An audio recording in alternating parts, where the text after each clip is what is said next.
What's up everybody? Welcome back. I hope you're all doing well.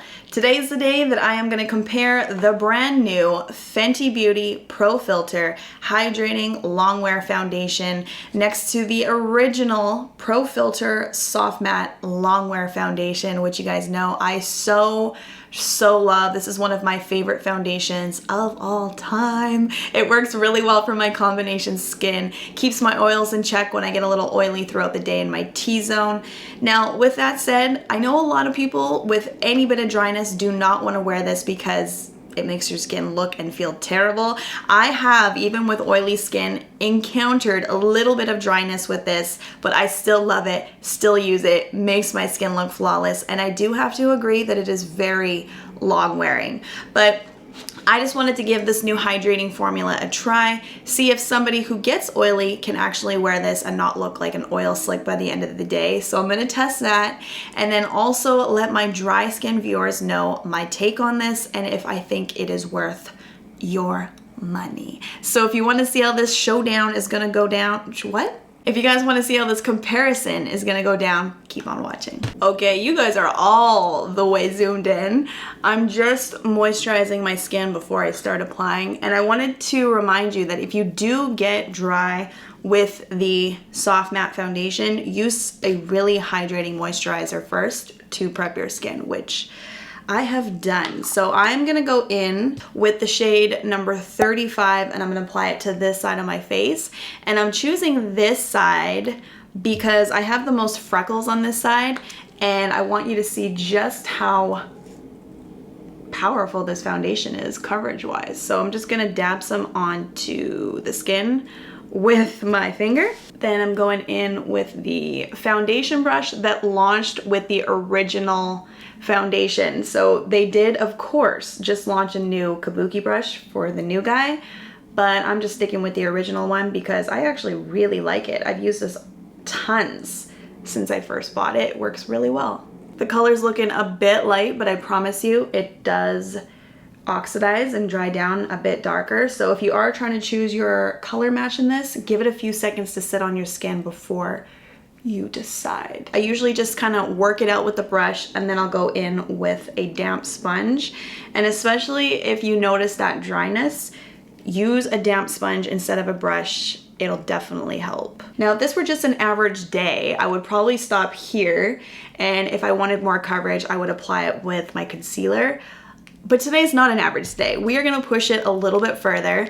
I'm gonna show you what more coverage looks like, just so that you get a really good idea of this product.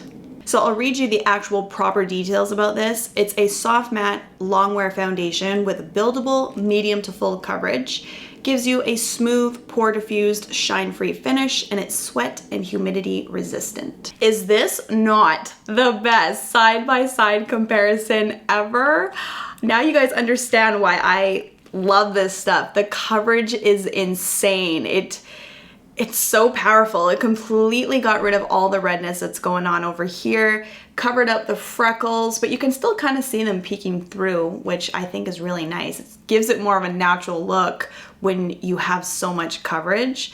And I would say the best thing about this stuff is that it's pretty much self-setting. Like, it's completely dried down on its own. It's not budging. It isn't going anywhere. Let's move on to the new foundation. Pro Filt'r Hydrating Longwear Foundation. I purchased it in the shade 235 to match my other foundation because this comes in the same 50 shades as the original one did, and they say that if you know your color match in that one, you should be able to pick up the same color in this and have it work for you. So I'm gonna test that out.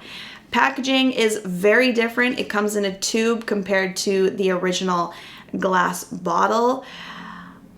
I'm curious, which one do you guys like better? If I had to choose, I know the glass bottle looks pretty luxe, looks pretty high-end, but I think I'd go for the tube because it just seems more convenient, definitely easier to travel with, and it comes with the same pump as the original foundation, so it's still gonna be convenient to use. And product-wise, you're still getting 32 mil for both of them, and they both cost the same price. $35 if you are in the US of A, and $45 if you're in Canada. So I'm gonna do the same thing, dab this on with my finger, use the same brush to blend it out, because I imagine it's gonna work just as well as the Kabuki brush that they just launched. Hey, that color match looks to be pretty good. Looks like the other side. Seems like it's blending out really nice.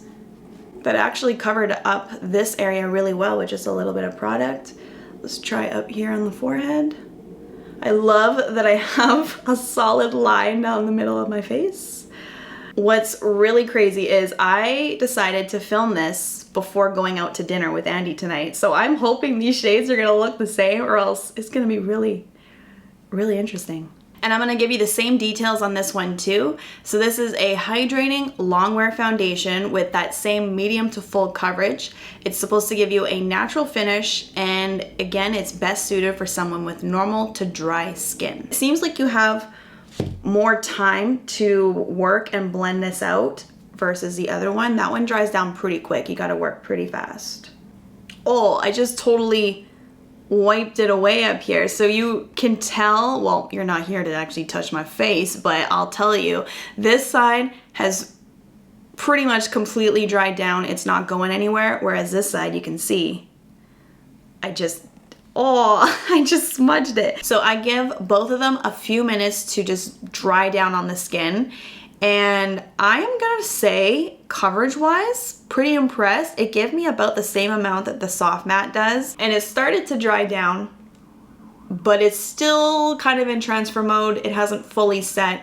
It's gonna require a powder. I do wanna say that I think the 235 in the new foundation is a little bit lighter than the other side. And there is a major difference in the finishes. So the soft matte side, you can see it looks like a controlled matte finish. There's still a little bit of a soft glow, kind of like that lit from within type of glow, but the skin looks pretty smooth. Over here, we are definitely glowy. I'm not mad at it, but it's definitely a more radiant finish. I don't think it looks greasy, but is looking very hydrated is what I'm trying to say. All right, concealer's on, my face is set. I wanted to show it to you before I do any of the other makeup that I'm gonna be doing. I just have a little bit of bronzer on my eyes and lip gloss on and mascara, but both sides are looking pretty good. And is it crazy that I might be switching my mind to the hydrating foundation, because I think this looks pretty banging. Like, my skin looks really good. I love the glowy effect that it's given me, but now that it's set, I feel like good about it. I know it's not going anywhere. This side, I don't know, man, it still looks good, but I'm seeing more texture than I even knew I had. I don't know if it's the lights, the camera, just today, but you can really see my pores right here, up here, whereas this side, it doesn't draw any attention to that. It actually just looks quite smooth. All right, last step to lock everything in is my Urban Decay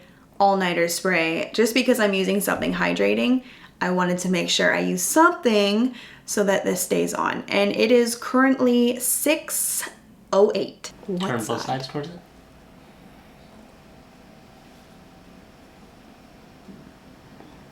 Why? Just looks better. Hasn't pulled apart as much, and it just color matches better too. Color match? Yeah, I just also think it's just a little more like, I don't know, has a little more life to it.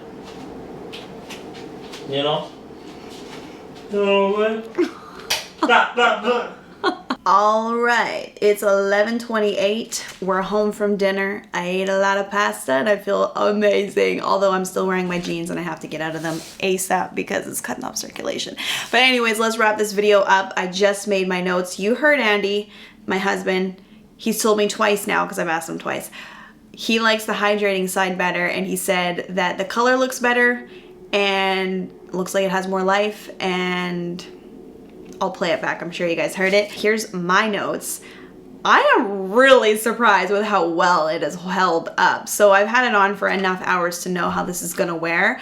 And I'm gonna say I might be making the switch to the hydrating formula, which is so wild because I did not think it was gonna work out for me. I just usually don't have much luck with hydrating foundations, but it held up really well. It broke up a little bit underneath my nose and a little bit on my chin, but other than that, those are like my usual places. It looks really good. The oils came through on both, so there's not too big of a difference between the two.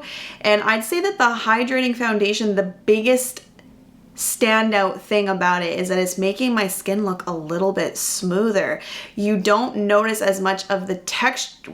You don't notice as much of the texture on this side versus over here. I'm like gonna go use pore strips and a pore mask right now. All that aside, I would definitely say to give it a shot. I think for somebody with combination skin like myself, you could definitely try it. Somebody who has oily skin, some might like it, some might not, just because you still feel it on your skin a little bit more than the other side. If you have dry skin, hands down, you will love it. Definitely give it a shot. I hope this video was helpful for you. If it was, give it a thumbs up. Subscribe if you're new. Make sure to come back next week for a brand new one, and I will see you all then.